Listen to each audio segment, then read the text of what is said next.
Hey, Queens, do you enjoy the Female Dating Strategy podcast? Then check us out on Patreon, patreon.com/the Female Dating Strategy for extra bonus content, exclusive merchandise, a Discord where you can talk to us directly, and our newly launched feature, which is the twice monthly war room on the Queen tier, where our patrons can voice chat with us, the podcast host, as well as the other members, and we'll talk through your dating questions and life issues live and give you the most ruthless strategic advice that we can come up with. So check us out on patreon.com/the Female Dating Strategy. We've also launched a weekly newsletter. You can sign up for the newsletter on our website, thefemaledatingsstrategy.com. So lots of exciting things being launched right now. I hope you like it, and we appreciate your support. So check us out. Let's start the show.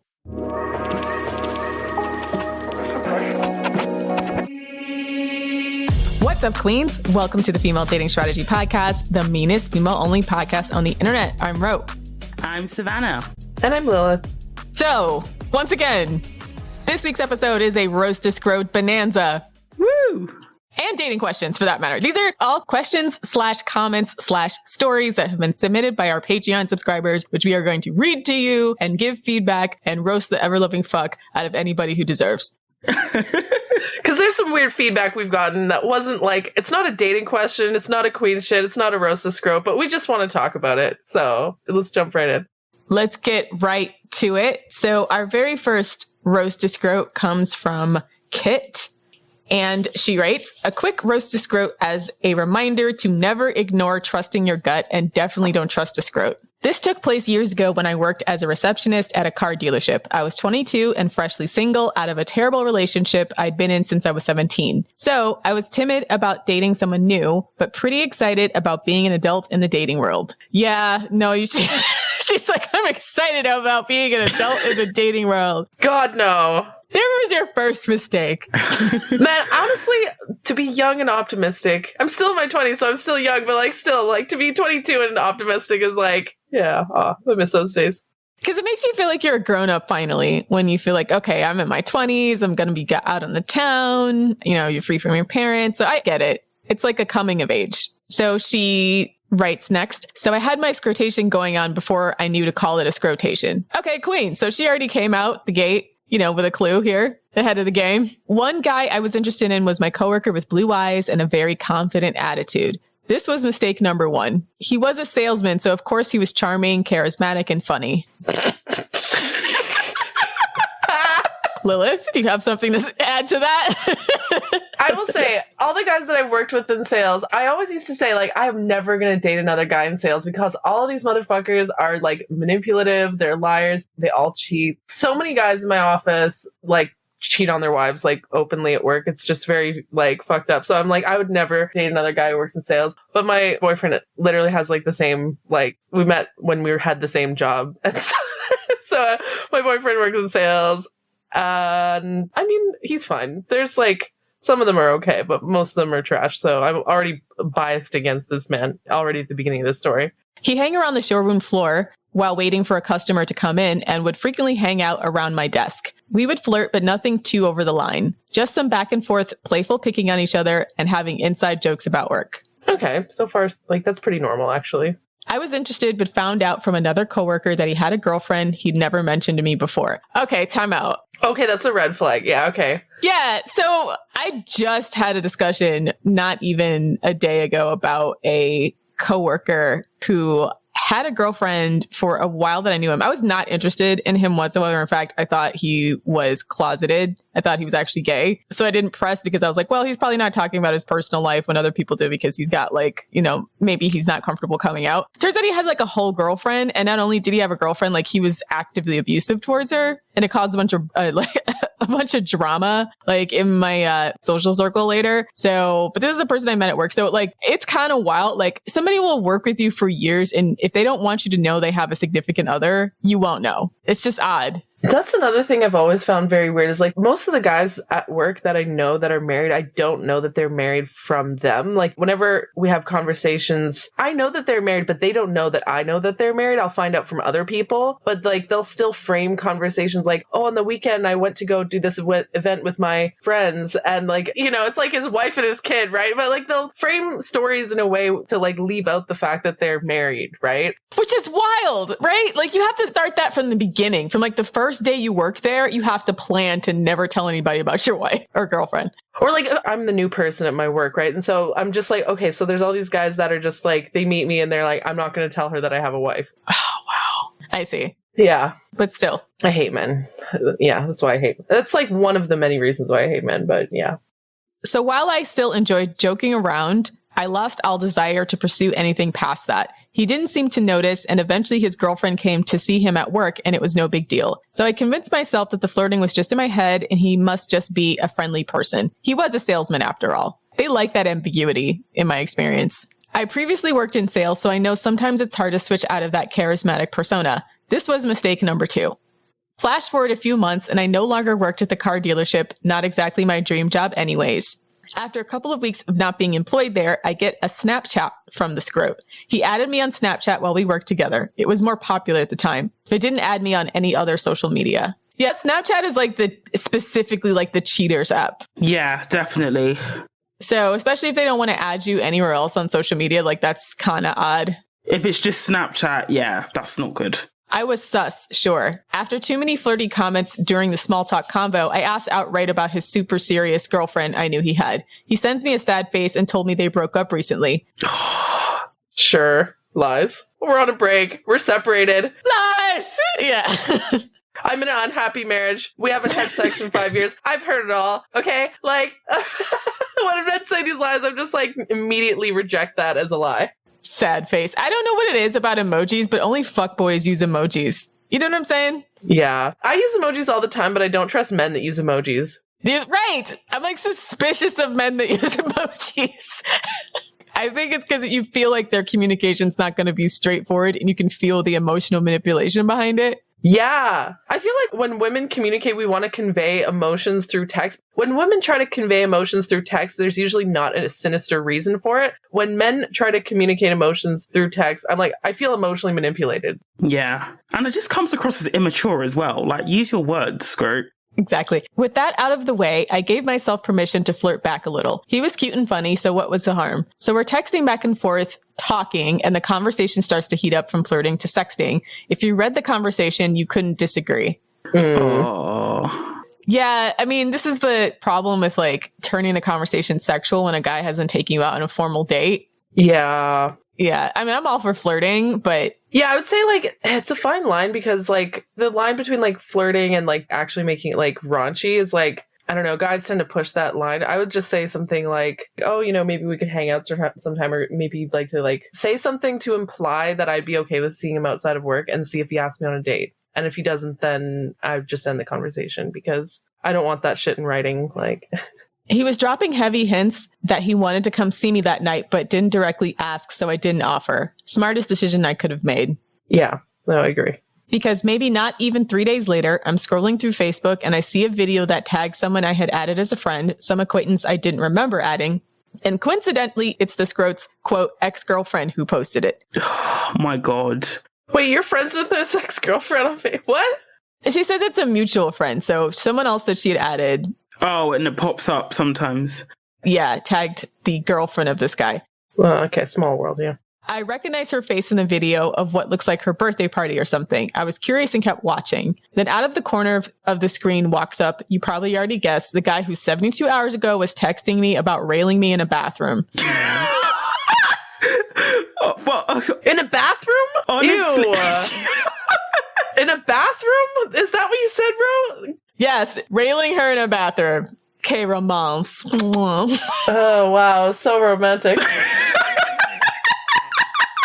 Next to the dirty soap and hair crumbs and use tampons and shit. Yeah, like gross. That's disgusting. I was quite shook. Like when I was active in like the BDSM community, like the number of men who just shamelessly flirt when they had a girlfriend, and they would even say it in the same conversation. And then they would just be like, oh, we can have a threesome. I'm just like, fuck off. Oh, we can watch, my girlfriend can watch us fuck. I'm like, fuck off even more. That sounds not fun at all. Like, why for anyone except for the man? Why would you do that? It honestly made me really, really cynical. And at one point I literally swore off men because it's like, they're just so unashamedly, I don't even know how to describe it. They're just so unashamedly shameless about cheating on their girlfriend behind their back. And when I even used to say to one of them, so if you knew that your girlfriend was talking the way you're talking to me to another dom, how would you feel? And he was like, oh, I wouldn't like it. I'm like, there you fucking go then. Like, it's just, honestly, never underestimate the lack of empathy that men have and the boundaries they have at the same time, especially low value men. They have some of the strongest boundaries because the behavior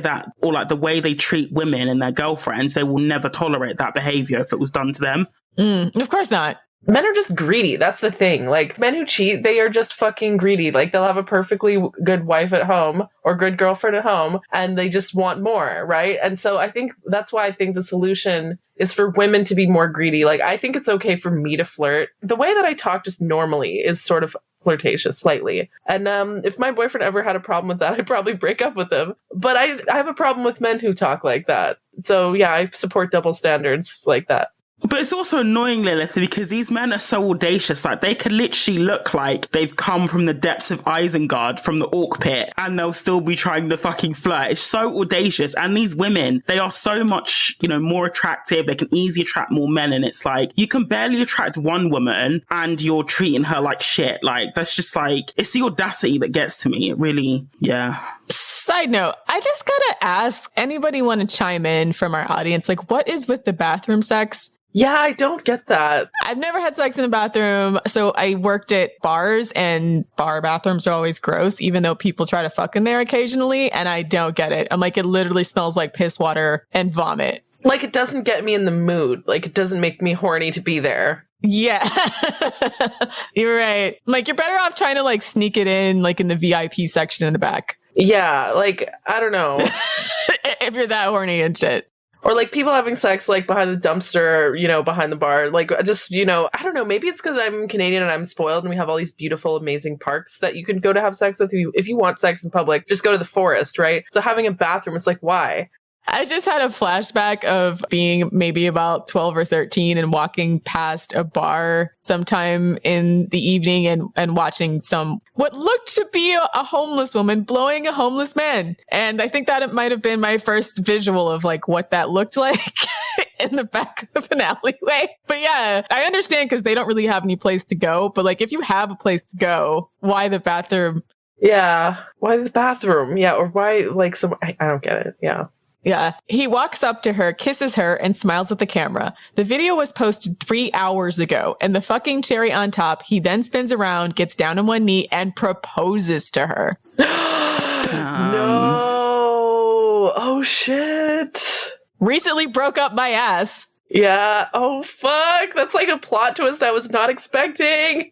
After I picked my jaw up off the floor, I used it to laugh my ass off. I didn't even bother to call him out. He clearly knew what he was doing. Block and delete. As for the other girl, I wish I could tell you I exposed him and saved the princess from the dragon, but he was calculating enough to use Snapchat where the messages disappear, so I had less than no proof. Also, checking out her socials, I saw she had some pretty misogynistic opinions on other women.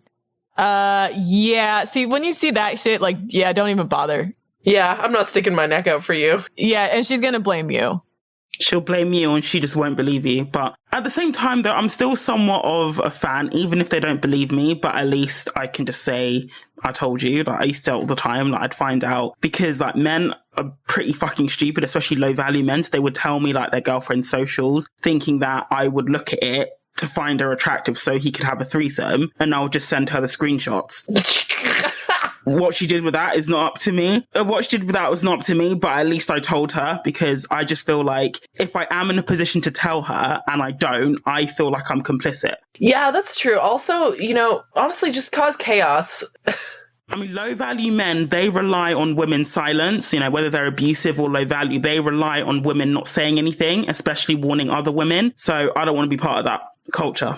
I do generally say it is a good idea to warn women. And sometimes even if she ends up being a shitty person, it's like, why not just cause chaos in their life anyways? Exactly. And at least you've told her. Like, it's not like you're keeping it a secret. Yeah, you've taken the moral high road. So I gotta confess, I actually had a building that I used to live in, and I was renting out my extra parking space to a neighbor who had a wife and kids. And immediately when he came down to he would basically come down and give me rent for the parking space I was renting him every month. And then every single time he would start to ask me out, and I didn't say anything because they lived in the building. I don't know. I felt weird because they had a kid. I really wanted to tell her when I saw her, your husband isn't shit, but I'd never figured out how to say it. And I was kind of afraid of him being a psycho and then stalking me. Yeah. Because I'm if you're stupid enough to try to hit on someone who lives in your building. Yeah. That literally lives in the same building. I mean, obviously I wouldn't, recommend it if it's going to put the woman in harm's way. Definitely not. But, where possible, I think that women, we just sort of need to have each other's backs. Even women who the woman in this story, she's got misogynistic views, she's a pick-me, but it's not so much about the individual woman, and it's more about, rejecting this idea that if a guy is shitty, that we have to keep it to ourselves, because ultimately that only benefits the shitty men in society. It's true. I'm trying to figure out the best way to blow up this spot. How would you have done it? Just commented on the video? I feel like I would just commented on the video. No. I would have, again, the BDSM, I would have just gone along with his bullshit and then either just outrightly asked, you want a threesome or something? Can I see what your girlfriend looks like or something like that? And then just did it that way. That's what I did. And men are stupid as hell, especially when they think there is a threesome at the end of it. That's what worked for me. They would always give it up anyway. And then I'll just go and send her the screenshot saying, by the way, this is what your dom's doing. I thought you should know about it. Honestly, there's so many married men that make flirty comments towards me or that hit on me, but they never leave it. I've not had an opportunity where it's in writing. Most of these guys are smart, especially the older guys, they know not to leave that shit in writing. At least the guys that I at my work and stuff. Unlike Vince McMahon. Yeah, I've not had that many opportunities to blow up a scrote's life.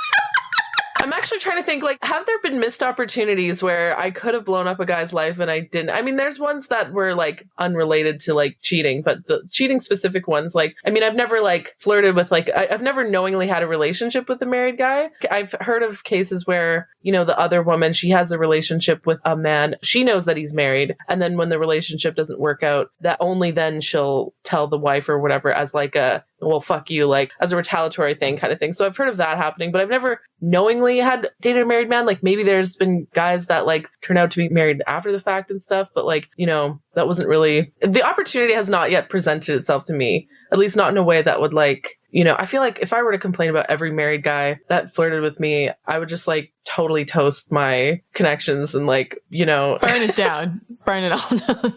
I mean, my life would be people would think I'm a bitch, and I'd be there'd be so many people I'd be complaining about that it would just end up reflecting negatively on me. You know what I mean? So it's tough. That's something for me to think about more, because I do enjoy ruining men's lives. I'm trying to think, how do I do it in a way that doesn't ruin my life? Right. That's really what it came down to, because the multitude of times where I had a guy try to talk to me on the sly when I knew he had a girlfriend, it was this would be more of a problem for me. And I'm I'm sure your girlfriend knows because of how ain't shit you are in front of a lot of people, right? Because some guys just aren't even sneaky, and that's what's fucked up, right? It's confusing. But anyways, so we continue. I don't know her and I don't want to judge, but if you asked me, I'd say she gave big pick-me vibes. So I couldn't do much to help. I'm sure he's out there somewhere reoffending, and she'll know soon enough. Yeah, and that's just sad, to be honest. That just seems to be, it's just so common. Yeah, no, her story checks out. I know guys like that at my work all the time. That's why I always used to say I'd never date a guy in sales. It's like dating a cop. They're just they're fundamentally flawed. I feel this sort of person who's drawn to this career, they just have a certain underlying personality that makes them not desirable as a partner. But yeah. Alrighty, so thanks, Kit, for that roast to scrote. The fucking audacity of that man. Next up, we have a dating question from Anonymous. And the question asks, when would you end a marriage versus a relationship? Do you think marriages are worth doing more work and making more exceptions for after the initial vetting process? My husband has gotten more conservative the longer we have been married, 3 years, and I've become more liberal. I've never been one to equate politics with my ability to connect with someone as long as the core value of caring for people and respecting humanity is there. I feel with COVID, the right-wing media propaganda sucked him in deep. That's tough, yeah. He started to say insensitive things. I'll give examples without the context. He says things lightheartedly, but it disturbs me because they are aligning with his beliefs. So he'll say, well, my vote cancels out your vote anyway, so it doesn't matter what you do. You're slipping, referencing our shared faith because you are pro-choice. What? Do you believe old men can marry children now too? I don't understand that, what he's trying to say here. That's what he said? He says, well, my vote cancels out your vote anyways, so it doesn't matter what you do. I'm assuming the second sentence is her responding, saying, you're slipping, referencing our shared faith because you are pro-choice. What? Do you believe old men can marry children now too? I don't... I'm so confused. What? Yeah, I'm a little bit confused too. Sorry, OP. Most disturbingly, as of late, in so many words, he said, I'll be able to be kinder to you if you sleep with me more. It's hard for me to want to be kind if we aren't having sex. Man, fuck this dude. No, okay. Your husband's literally abusive. Fuck this guy. No, dude, let me tell you why this pisses me off so much. Because this is like, if they're like Christian, this sounds like they're some flavor of Christian. All of the Christian books are all about how like women owe men sex and that like these guys like won't be nice to them. And like, it's basically justifying men's emotional abuse if women don't have sex with them. And I'm like, what is sexy about a guy trying to emotionally manipulate you into sex? Nothing. So if he's getting into right-wing propaganda, he's absolutely on the path where they're telling him like, if your wife doesn't have sex with you this amount of times, she's not doing her God-given duty. Like, God made one man and one female, you know. I love that accent, Ro. Please do that voice for male and female, he created them. You know, like I think also the Christianity today is just such a crapshoot of what it should be, because even though it's often, you know, commonly believed that the Bible is very anti-sex and it's very, you know, one-sided towards the man, which part of it is true. But at the same time, there's also like an entire book, I think it's called the Song of Solomon, that's basically about a man and a woman just enjoying each other's bodies, having really cool sex, being really romantic. I mean, it's just Bible porn though. Bible porn? What? I mean, but it's interesting, but that is never taught in sermons. That book is ignored in sermons. You know, why is that? But then you hear from idiots like Paul the Apostle, who was like, you can only not have sex if you both agree that you don't want to have it. So basically, if a woman doesn't want to have sex with her husband anymore for whatever reason, like she needs his mutual agreement before they can stop having sex. Like, I think Paul was a slight incel, to be honest, from the sounds of it. 100% incel. Yeah. 100%. But it's just like, you know, why is that book? It was basically like, because I basically read the Bible in a year when I was super religious. And I was honestly shocked at that book because it's so different to what we know or to what Christianity nowadays teaches about sex. I've never heard of that book until I read the whole thing. And I'm like, damn. So the Bible isn't anti-sex in the way that is taught. I mean, I learned about Song of Solomon and they do put that, it's like basically the long, like gratuitous description of sex and like a woman's body that Solomon does. But again, I just feel like it's biblical porn. Like it just feels like some scrote that's just like describing his wife in like this mad, like sexual way that we're supposed to feel like is inspiring, but it still feels like objectifying as hell to me. Yeah, I get that. Okay, I'm reading it now. It's not that long. Can I just read the like first few lines? Because that's really just to give a little teaser to the listeners who are like, what the fuck are they talking about? It's like the Song of Songs of Solomon. The bride confesses her love. Let him kiss me with the kisses of his mouth, for your love is better than wine. Your anointing oils are fragrant. Fragrant? Fragrant.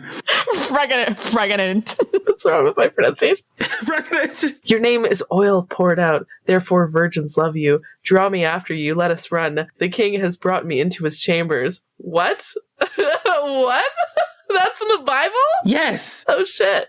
Yeah, doesn't this just sound like some fake like porn setup to you? Like it just sounds like some fake dialogue they're giving to a woman to set up the rest of the shit where he just goes in about her body. I guess it was more though, like the way, I don't know. I mean, for me though, I still think that book or that narrative, it basically stands apart from the way like sex is subsequently taught about in the Bible, because it's the only, even though I guess biblically, like looking back, it still has a very, very misogynistic spin, but it seems to be the only part of the Bible where sex can be somewhat enjoyable for the woman and it can be a mutual activity. So when he starts talking about her body and the stuff that they're doing, it seems like the most mutual exchange, if you see what I mean. Anytime, you know, sex is like spoken about anywhere else in the Bible, it's basically don't do it. And if it is like spoken about in the context of a marriage, it still has so many rules. God will smite you. That, yeah, basically like Sodom and Gomorrah.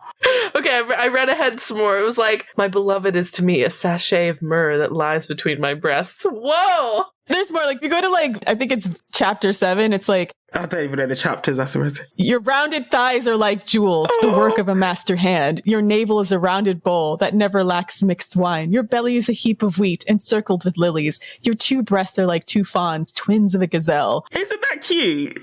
Did you memorize that? Or are you reading that? No, I'm reading. Oh, hell no, I didn't memorize this. Okay. I'm reading it.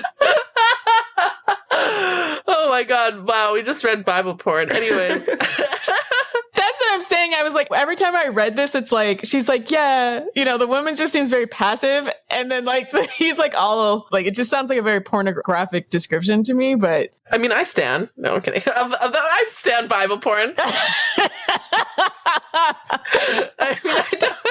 haven't read the whole thing, but I just think me as a godless heathen, I love the juxtaposition of Bible porn. I don't know why. That's just delightful to me. I just learned this for the first time today, so thank you.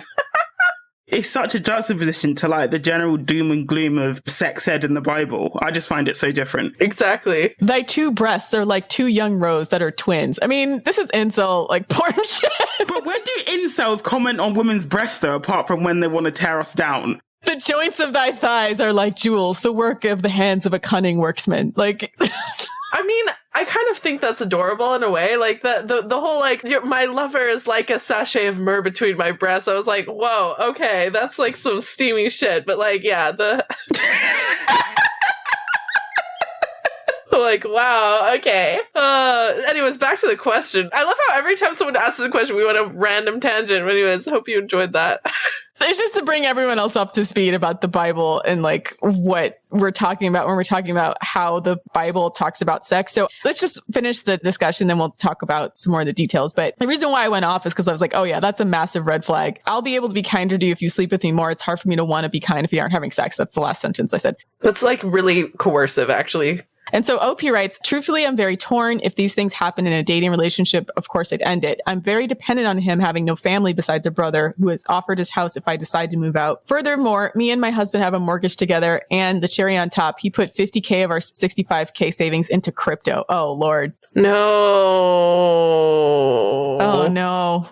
Okay. I'm 25 and he's 31. We met when I was 21 and we got married by 22. Dress laughing because this sounds like the horror story you read on our relationships, but it's my life. Goodness. So basically they got married when she was 22 and he was 28? That's slightly problematic, yeah. Fucking hell. He's 6 years older than her. So yeah, I think if it's more than a 5-year age gap and one of the parties is under 25, I'm kind of sus. I was going to say that same. Because at 22, you're still I couldn't fathom. You're still mentally a child. I meet 22-year-old guys at work and I'm their boss. And these guys are flirting with me, but they're children to me. The idea of anything happening between me and them just makes me feel dirty. Right. And so I'm how do men, the genders are reversed, but the age gap is the same. How do they rationalize that to themselves? It's disgusting. So to answer your question, I guess we'll dissect when would you end a marriage versus a relationship? In this case, these are massive, massive red flags, him going down the red pill. This definitely sounds like a guy who's getting red pilled. And then he was really dumb enough to put your savings in crypto. So he's the type of person that is ripe for that kind of grift. So it makes me worried for both his general judgment as a person, as well as the fact that he's specifically going down this red pill path. So I'm personally, I would abandon ship, but I also think maybe if he hasn't shown anything up until this, maybe might be able to figure out if it's temporary and maybe go to counseling, attempt to go to counseling and just see where his head's out and see if he can snap out of it. But with the age gap and him specifically falling for this shit makes me feel he's either maybe massively too immature to be married and also that he may get worse, in which case that's going to be very dangerous for you. So I would definitely be secretly planning to my escape. This doesn't read to me you have to leave right now, but you should definitely start giving yourself an escape hatch. And then at the time, tell him we need to go to counseling. This is unacceptable. Set a boundary. I don't think counseling's a good idea. I would temporarily separate, honestly. I think this is the chronic issue, and counselling, especially when there is clearly abuse going on, it's too late. It's not going to work. And I partly think that this is sort of where I guess I personally don't see, because I personally see marriage as like purely a business decision. That's not that I'm not going to love the person that I marry, but I wouldn't like marry like somebody unless there was a financial benefit to it. So I see it a bit differently. But I believe that if the terms of the marriage have been broken, which they have been, in that he's not the person that you thought he was, he's abusing you, then it's completely okay to walk away just without working on for example, working on the relationship in quotation marks at all. Because by sending in this question, it's clear that she has tried to figure it out, that she's trying to, I guess, adapt her behavior to what he is doing, and it hasn't worked. So to be honest, I'd even say just abandon ship. Like, you're young, you can start again. Don't get sucked into the whole, I don't want to get divorced. And you know what? Part of the reason why I think divorce stigma tends to be worse towards women is that divorce is a way out for women out of shitty marriages. And so if society stigmatizes, women getting divorced, like, women are less likely going to see it as a way out of a shitty relationship. And again, who does that benefit? Shitty men. So I just abandon ship, sis. Yeah, she's 26. Oh, she's 25. She's young. Yeah, you got lots of time to find a new husband. She's young. Get out now. The only reason I say like try marital counseling is like, I mean, I don't know. I feel like if you marry someone and if they're not like, if you don't feel like they're a danger to you, like maybe you owe it to your spouse. I don't know if I maybe personally feel that way, to like try one more time than you would in a relationship you weren't married. Yeah, the original question. Okay, so the original question was like, if there's something wrong with your husband, do you like, what was the original question? It was like, do you put more effort into trying to fix a imperfect relationship? Yeah. Do you think, when would you end a marriage versus a relationship? Do you think marriages are worth doing more work and making more exceptions for after the initial vetting process? So I want to reframe the question a little bit, because the reason why we have the vetting with FDS is to try to prevent a situation where you're in a marriage and you're like, this is a guy where if we were dating, I'd break up with him. You know what I mean? Yeah. So the goal, it's like, if you're in this situation, it's almost like, I wouldn't say it's too late, but I would say that, if you're married and you're finding yourself like, oh, this person has traits that if we were dating, I would break up with them. Like, if it was minor, like, I don't know, I'm trying to think of like, what's a minor thing that I would tolerate in marriage, but would break up with in dating? I can't think of a single example, right? But if it's something like petty, like, and you have kids and a house together, then maybe, okay, yeah. If it's like small and it's not related to abuse and it's not driving you crazy or anything like that, then okay, maybe, yeah, you learn to put up, maybe. But like, I'm talking about like small things, like, I don't know, they wear mismatching prints or something, like, really petty, right? Not like fundamental, like disrespect. I gambled all our life savings on bullshit. Yeah, that actually makes me most mad. The biggest thing, actually, and I wanted to follow up with what Savannah said about seeing marriage as a business contract. That's the other thing, is you are allowed to walk from an unfavorable business relationship. It happens in business all the time, actually. Companies dissolve, partners quit. It's harder, but it does happen, right? And it does happen all the time where businesses, people will decide to partner up and have a business together. And then if one person makes an extremely bad financial decision without consulting the other partner, yeah, a lot of the times the business like ends. Like, they decide, the partner that was scorned decides like, fuck this, like, we can't recover from this, or they decide to walk away, right? That happens all the time, actually. So yeah, I think honestly, just the whole 50,000 in crypto alone, that would be like, imagine if you paired up with someone to start a restaurant and then they decided to like, I don't know, order $50,000 of like food that you end up having to throw away because of a stupid decision or something. I don't know. Like, imagine wasting that much money and then you're both fucked. It's like, may as well at that point just sell the business, try to recoup your loss as much as you can and move on. At that point, the business relationship is damaged. You can't continue working together, honestly, at that point.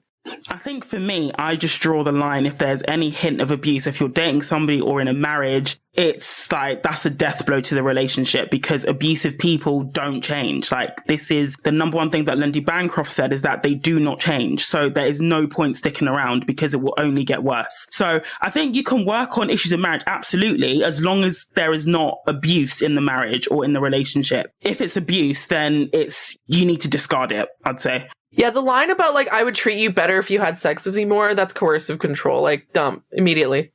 It's coercive. And the fact that I wouldn't be surprised if this guy eventually baby trapped her, because he's saying things like, oh, because you're pro-choice. So I'm assuming that he's not pro-choice. It's also when she says, my husband, that he's gotten more conservative the longer we've been married. So his views are getting worse over time. This isn't someone you have a future with, I'm sorry, or a happy future with. I think I agree with you guys. And I might actually change my answer to be like, it is, since she's saying like she's kind of dependent on him right now, I'm trying to give you like buy you some time here, but like you definitely probably need to wrap this marriage the fuck up. Because the biggest red flags. Just take your brother's house and bail. Yeah. And the other thing too is if he's this financially irresponsible and you're still married, it could affect you as well. So I think in this case, like reading this, like it's obvious that this marriage is not beneficial for you anymore. The question is like, do you owe him anything at all? And like, I think Liz and Savannah are saying like, no, fuck it. Jump ship, actually in agreement with them. Do not have a baby with him at all. Don't have a baby with him at all. Especially not like this. Yeah. Cause you'll be stuck. That'd probably be like the only thing. Here's the thing. If you're married and you don't have kids together, I'm so quick to be like divorced. Like, it's so much easier when you don't have kids. Once you have kids, it's a lot more difficult. And, divorce can traumatize the kids. So you have to like weigh the cost. You have to do your own cost benefit analysis. Like, does the potential harms, is the marriage like, so bad enough that like it outweighs the potential harms of like divorce? Then yes, divorce. Like the harms are so high, like, to stay together would be more harmful than to divorce. Does that make sense? Yeah. So you have no kids. You're still more than young enough to get remarried and have more kids if you want to. He's irresponsible with money and he's spiraling into the red pill conservative manosphere. Like all of those are terrifying, but also like gives you more of a reason to end the marriage with little consequence to yourself. So I think you should wrap this marriage up. Honestly, like you're 25, you're young. You can find a non-scrote to settle down. Yeah. And the age gap was never good. It doesn't have to be like, you don't have to see, like, I'm also a big proponent of like not seeing relationships as having to last forever or even a long time or a life sentence. Like the minute a relationship stops being, enjoyable or fun for me, or the work starts outweighing any benefits, I'm gone. And I don't think that it isn't a failure to bail on a relationship that isn't working for you, in my opinion. Yeah, leave and then like absolutely fleece him in court so he can call in the manosphere and talk about how the FDS bitch has told his ex-wife to divorce rape him. So yeah. But yeah, good luck, sis. So yeah, this guy can get fucked. Yeah, good luck, sis. Yeah, good luck, sis, and keep yourself safe. Yeah, keep yourself safe. Yeah, let us know what happened. We're kind of curious too because we've given our advice here. Let us know what you did, and we're rooting for you. So all the best, sis. Yeah, I think I'm switching to you guys. It's like, get rid of this motherfucker. Fuck this guy, yeah. Actually, don't fuck this guy. Do the opposite. Yeah, fuck this guy. Like, you don't got kids. Like, he's about to spend all your life savings. He's gonna be one of these guys on the manosphere just being like, oh, like, like you said, these FDS bitches, like, told my ex-wife to, divorce rape me. Oh, my life is so horrible. Like, I'm gonna go dread game some 20-year-old. Like, dread game some 20-year-old. It sounds like she's financially dependent on him, but like if your brother's giving you an escape hatch, yeah, take it. Yeah. And if you need to buy yourself time because you really don't have any money to stand on your own 2 feet, then like buy yourself time with counseling, but try to end your marriage, like behind the scenes. All right. So we have next on the docket is a scrote strike back question from David. If a man is looking for a casual relationship, is that a red flag? What does anyone who isn't me understand looking for a casual relationship to mean? So, I mean, my number one problem with men who are seeking casual, quote unquote, casual relationships is that they're basically just like using women for sex. Like they're basically using women as like a hole that they can stick their dick into. They generally don't care about the woman's pleasure. They just want to get off, right? I've said before, like, again, I support double standards against men, between men and women. It's only fair because we live in an unequal world. So I think it's fine if women want a casual relationship. I think it's fine to use men for sex, but I think it's not nice for men to use women for sex. And so I immediately don't trust men who are looking for casual relationships.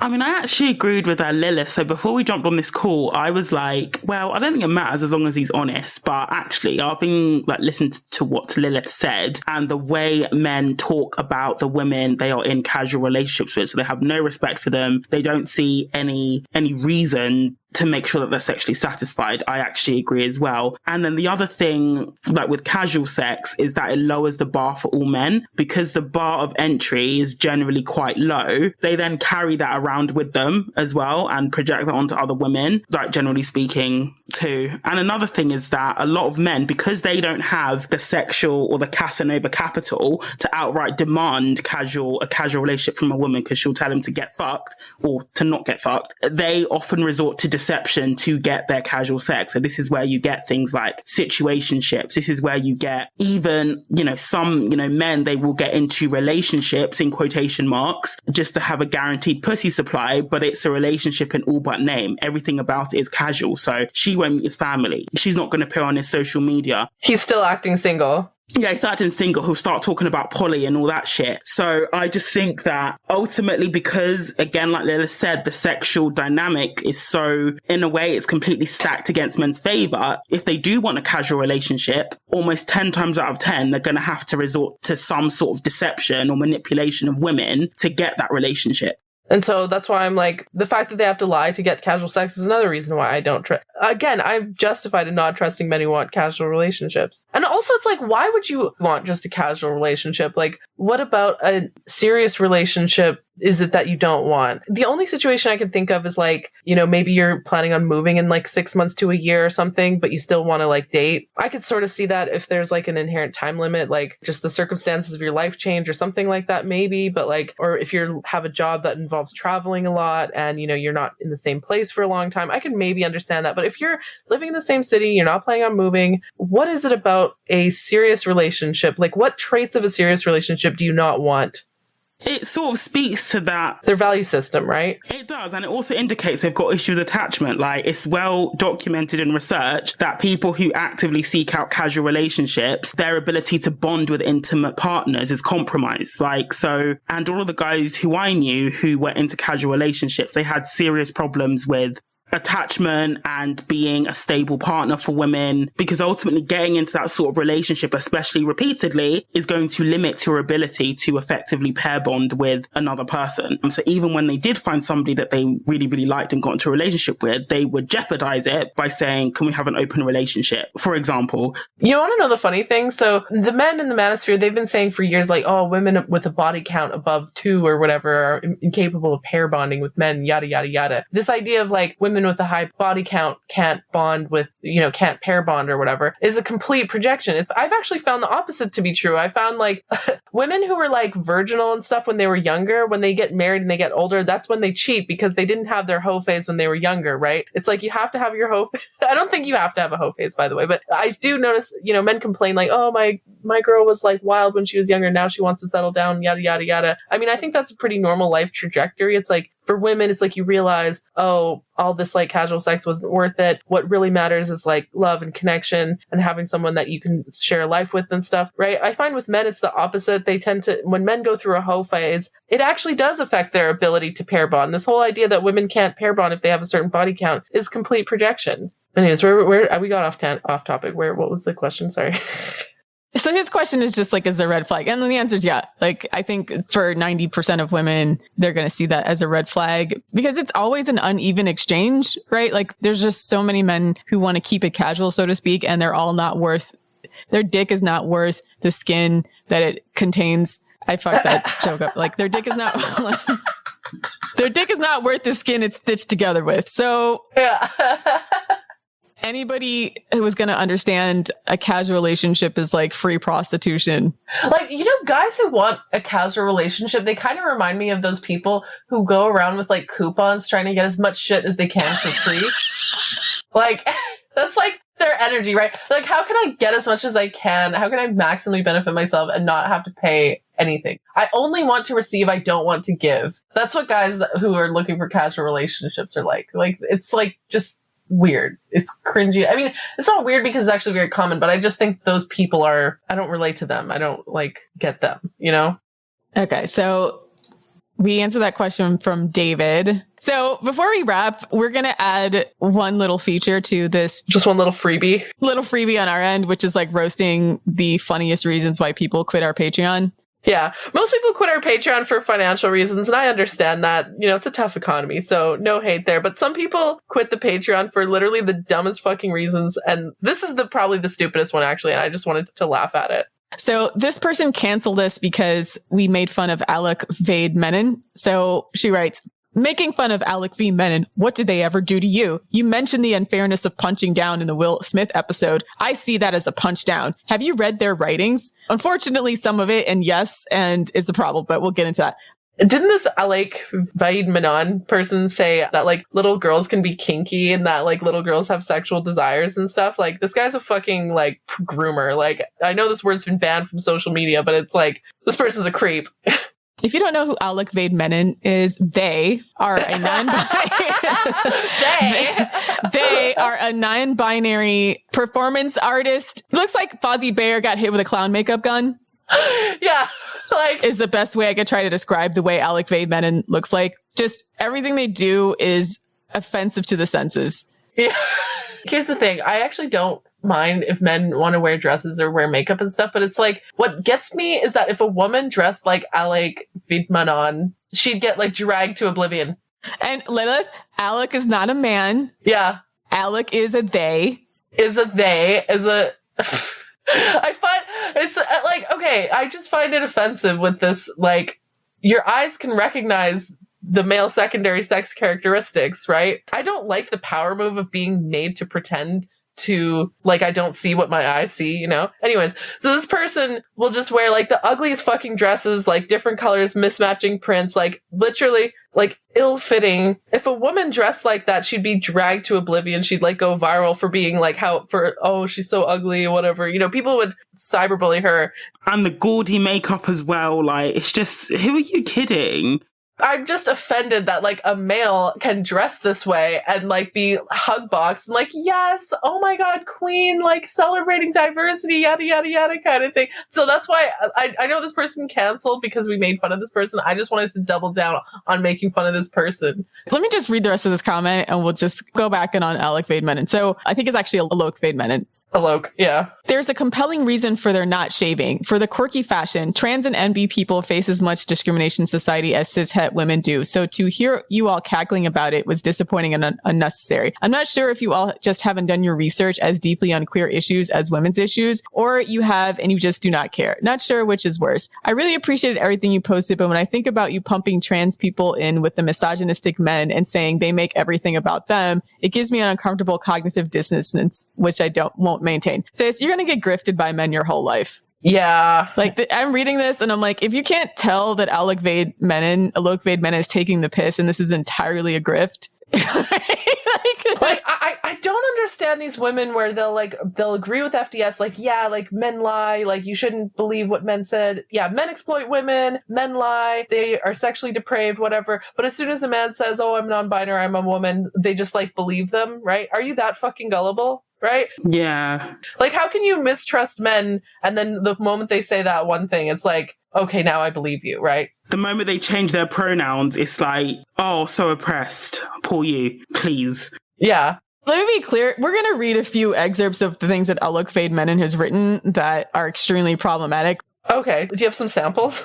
I think all the rest of the work you do is really important. It's worth noting that I'm thinking about all the other media sources and considering what area of life or social issue they allow that's harmful in some way. Obviously, one person can't advocate for everything all at once, but it's also possible to be pro something and not bash something else. One more point I'd like to make is that if you read Alok V. Menon's responses to the mocking or hateful comments on their Instagram page, they're the total opposite of FDS. Pretty wild. Anyways, I don't know if you'll read this, and I probably won't find out. I hope if you read this message, it becomes something you can learn from or grow from instead of just laughing at my preferences or sensitivity. To be honest, knowing the way cis men screw over trans women, they could benefit from this advice. Wishing you the best. First of all, Alok Vaid-Manon is not trans. They're non-binary. They're not transitioned. They've never said they're transitioned. They're just like that kind of femme quote presenting male person. So I think that's an important distinction because once again, it feels like a grift, right? So this is a person who said very, very problematic things. Yeah. I don't know. Have you heard of like, Stefankny or other like, woo-woo people? And it's like, and then wrote an entire article like guilt tripping the queer community because they couldn't get laid, basically saying that they're being discriminated against by males because they didn't want to have sex with a person who clearly has some kind of personality disorder and is grifting everybody. Honestly, seems like they're actively trying to make themselves physically repulsive to everybody. That's the thing. I feel like Alok, and then there's the other non-binary performer or whatever. I can't remember their name, but that was in the same article about like, why can't my queer friends get laid article, that one. Or why can't my non-binary queer friends get laid kind of question. It's like, it almost feels like a power move on their part to be that repulsive and still expect sex. That's just male entitlement, right? A woman who's that unattractive wouldn't be like, why won't men fuck me? I don't know. Some maybe will do like I don't know. Are there women who do the whole like, oh, it's like bigotry for you to not fuck me? I feel like women mostly just hate themselves and get a fucking eating disorder or whatever. Or become femcells. But yeah, no, I mean, in this particular instance, I just kind of felt like if you believe everything a male person says to you at face value and never critique it, like you're going to keep getting manipulated. I thought it was particularly weird. And I don't even remember the comment we made about Ologvade Menon, but I thought this was like a hilarious reason to cancel only because of the fact that like, yeah, if you're the type of person that's going to follow that person like uncritically, then it's probably best that you also, quite frankly, stop expecting us to be nice people. Okay, we've been very upfront about that we're bitches. Okay, like we are not like, we don't dance around people's feelings except for maybe like women who've been abused and so on, right? Like we'll feel compassion for women, for female people, right? But stop expecting us to be compassionate towards males. Okay, except for maybe like literal children who are innocent victims of male violence, that kind of stuff. I'll feel compassion for children, but like adult men, no. Like, it's because women conflate being nice with being kind, and they're not the same thing. Being nice is a passive thing. Being kind involves speaking the truth and having boundaries. So being nice as a woman is not going to get you any awards. And if you think about this whole, people like Alok, they were propped up by primarily women for the longest time. Like it was primarily women who were accepting of all this stuff. And now a lot of these women have now become critical of that thing. Why do you think that is? Are all these women like hateful bitches who are TERFs who turned overnight? Or have they realized that it is a deeply misogynistic and grifting thing that he's doing? Yeah. So this is like the statement that I think pissed a lot of the female feminists off, where Ologvade Menon was saying, this type of legal carceral culture relies on two things: the construction of morally abhorrent perpetrators and scapegoats, and the production of pure innocent victims. In this case, and as in so many cases in the past, those victims are archetypical white, cis, innocent little girls. We totally need to challenge that white Christian supremacist right-wing rhetoric around trans bodies, absolutely. But we also need to seriously overhaul the idea that there is a perfect victim anywhere. I believe in the radical notion that little girls, like the rest of us, are complicated people. There are no fairy tales and no princesses here. Little girls are also queer, trans, kinky, deviant, kind, mean, beautiful, ugly, tremendous, and peculiar. Your kids aren't as straight and narrow as you think they are, like everybody else. I've been a cute little girl. No, you haven't. And a gender non-conforming young adult. Let me tell you, everywhere along that spectrum, I've been complicated and strange. Yeah, that last part, you've been complicated and strange, is correct, but like everything else here is pretty incorrect. And yes, we do correct. Plus the whole like, oh, there's no innocent victims. What does that even mean? Like when I say, oh yeah, victims can be flawed, like I'm talking about women like Amber Heard who like fight back or whatever. Those women, are they quote unquote perfect victims? No, because the perfect victims, like, yeah, women who don't fight back, women who, it's like a sort of like, Savannah, do you want to comment on this? I mean, we can keep going. So the 1973 horror flick, The Exorcist, is my favorite snapshot of the cultural place of white cis little girls. In the film, a little girl with a single mother is possessed by the devil. From another perspective, the little girl is actually exploring her sexuality, masturbation, and so on, and her own demons' meanness, right? Doesn't she literally stab her vagina with a cross in that movie? Like, that's sexual violence. Obviously, white men from the church have to be brought in to save her since her single mom can't do it alone. I think they brought in a priest. But what if instead of moving from the Exorcist model of little girlhood, we move from a place that acknowledges that no one is the perfect pure flower that can be corrupted, that everyone is once capable of receiving and enacting violence, including little girls, that we all give and receive violence to varying degrees, that is not a fairy tale. No one is purely good or evil. Look around, there are no princesses. I'm like, yeah, no, Ologvade Menon. Like, we have safeguarding around children because children don't shit. This person trying to like victim blame like little girls? Yeah, that's exactly what's happening. They're basically sexualizing children, sexualizing little girls, basically trying to assert that adult men and little girls have the same amount of agency and responsibility, which is crazy. Yeah. There's like so much like Darvo victim blaming, like, yeah, like say, oh, she wanted it, she was asking for it, kind of like implications. It's such a dirty, gross sentence, right? And so, yeah, we're going to make the fucking fun out of Alok, yeah, we're gonna roast this person. There's a lot of discussion about like how male people or people who were assigned male at birth, however we view it, and who decide later on to transition to either fully transition to women or become some kind of gender non-conforming male with the binary pronouns or non-binary pronouns that Ologvade Menon is. But I think everyone should be in agreement that it's not appropriate to sexualize little girls in this manner, and also to try to take away, quote unquote, little girls' innocence to give more leeway for grown adult men. That's crazy. And say that like we have to deconstruct the idea that we should safeguard children for the benefit of gross men who want to cross dress. So sorry, you were mad about that. We don't apologize. Yeah, I want to be very clear. We do not apologize for making fun of Alok. And thank you for canceling. And I hope you have a lovely day. This is where the train stops and we part ways, because I kind of hate when I see women do this, because I'm like, oh, you're going to get grifted a lot. Yeah. By men. Because I'm like, this is pretty. There's a lot of things that are like, okay, you may not see it coming, but like if you don't see the grift for what it is when it pertains to this person, then I question your judgment on honestly everything. Yeah. So, die med.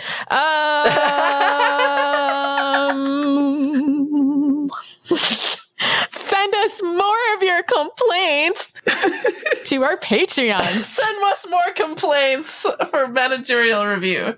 Questions, roasted scrotes, queen shits, narcissists, whatever you want to do. Sign up for our Patreon, patreon.com/the female dating strategy. And you can submit your own to be read aloud on the podcast on a future episode. You can also discuss this episode if you want to roast us on the website too, on thefemaledatingstrategy.com. You can visit the forum at thefemaledatingstrategy.com/forum. Also check us out on Twitter at femdatstrat and on our Instagram at _the female dating strategy.